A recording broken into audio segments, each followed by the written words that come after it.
دیساوت گرمه لای میوان خو هجای محما خلیل جد هوکت گلم دا هجای محما هیویدارم آنها دنگیم بزلالی بگه هوا پرسیار اویا آیا چه سوده که راکشانا و آوه جبعاج بو شنگاله هیا دمکی دا کو عراق بخو روبروی کیمیا آوه بویا صدا هفته آوه ج ترکیه بناف آخ عراق جدیج لفرات هاتیا برین آیا اوه دکاره به حلا داویه و چاره سر یان جی آلترناتیف رایندی هنه براستی راکیشا وی پروژه او داخوازه که کون نوع بردوام بویا او آوجی بو وخوارنه و او وی دوری چل شنگاله چل بعاجی چه ناوچار ربیع گلک کیما اجبروی کشی رضامندی هاتا کرن آوا دجلا امزان نکیما بله او آف تأثیر لبل آوا دجلا نای تکرن که البيشوي ده بنداوي موصل هيا وكو عراقي جي داهاتو ده برنامه هيا بنداوي كي دو الموصل ده چيكت بجنه بنداوي إبادوش بارك پشتي سروكي وزير هاتيا موصل مدى خواز كر مگو مدوي بنداوي كي دي برام البيش بنداوي موصل بيتا چيكر ومداوي كر يعني مگو تيتي مگو ایرو امن اسایشا آوه گرنگترش اسایشا آخوارنه و امنیته و مگو تی اوان وکی گوتی بنداویت درونا آوه بیتا کرن وکی آب باران باره بیتا چیکن و همو دولت ویب کارتین سیاست دولت عراق برانبری کوم کرنا آوه و درونا آوه براسي نلوي آستي ديش بروي كيجي عيرو عراق توشي كيشيك مزند به هكا عراقي استراتيجيك باش و آليتك باش بو چبو چاندنه چبو بخوارنه چبو بو كوم کرنا آوه و درونا آوه آوه دجلا تيرا عراقي وان دورا هيا باشه هجاي محمد چاوا حكومة عراق دهتا پابند كرن بو پیدانا بو جای که تایبت بو راکشانا و آوه جبعاج بو شنگاله دم هاتیه دیار کرن جه چنده حتی چنده بودجه دیاره؟ بله بودجه دیاره مستر پلان هاتیه دانینو تصمیم هاتیه چه کرنو و آوه ویج اجدروبار دجلا بن و کشنا دورا شنگاله ناحیه سنون المنطقه برانا بسر سنونه که کی مستر پلان ویلوی دری ربنا باجار شنگاله و شنگاله در باز کنه بو بعاج بله او دورا و کوکا توزانی درگه روش آوای موصله یا او دورا فقیری و هجاری تیدا زاوا هشکاتی تیدا زاوا خلق شنگاله جی گلک معاناتش بو آوه دیتن جی براستی پشتی داخواست هاتی کرن هم بینن رضامندی هاتی سر کرن و بتر 106 مليون دولار امریکی کل مرحله كده هاتی داین و بی پروژه بوا او بو آوا و خوارنا وان دورایا آوا دیتری جی و کوکا ما داخواست کریل چای شنگاله دا درونا آوه بیت چکرن 3-4 گلی هینا ام بی گلی سولاغا قزل کندا جدالا گلی دهلایا وكو كان بيجي شلويا كان يجيب جاكرنا بروجي داس بيتكا نوالا إجا محما كان يجي داس بيتكا او والله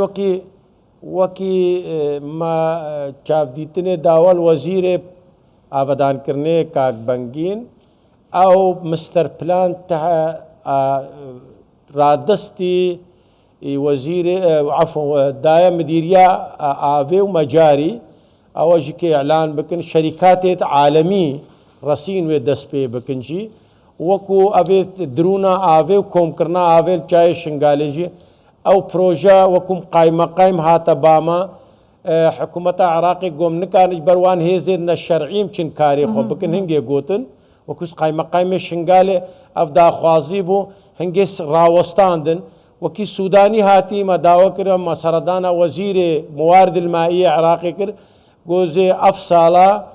دست بكومبونا آوا درونا آوه بجای محمد ما جب خالك كر قريب بو جبو تمام شنغاليا نتن جبو ازديان تدبيجي حكومة عراق نكاري تنقلك بروجيان للشنقالي جيبا جيب كاز جبرهبونا جروبين نشرعي آنكو نتني خلقي شنقالي جيرو دار دستيفان جروبين نشرعية حكومة بخوجي مادام وهاي بوچی چاره سریه که لینا کن ما کریا واگرتیه دستی وادا بلا بکن ایمان خان دم هات وكو دفتر الشنقالي نوفاكن بسا أبا هالصال تمامون هيفك مايا بيتن صالان نهي بله حكومة عراقي جي برانبري عالمي خوش وكو خو محرجت بيني ركفتنا الشنقالي جيبا جيبكا أنا ركفتنا الشنقالي بجيبا جيب بديلي بركفتني تشيا وكو كمت بينين وأمنيزيك أم قوي خدنا بري سوداني براستي برنامج خو هتانو سی و یک صدي جيبا جي كريا جي وسوداني خو برانبري خلق عراقي ملزم كريا وبرانبري برلمان والبرنامج حكومة ده تنفيذ برنامج خو جيبا جي بيتكرو امزة سراتك يك جوانزي ركفتنا الشنقالي آفدان كرنا الشنقالي وغريانا آوارا چارنويسا وان ديكو خشكن ما دستي داعش ديا او هي زيدنا شرعي جور بجور ايرو الشنقالي نل بجوانديا يكيدينا دم هات خلق الشنقالي جي وغري سرمالو حالي خوبان بروجي سياسي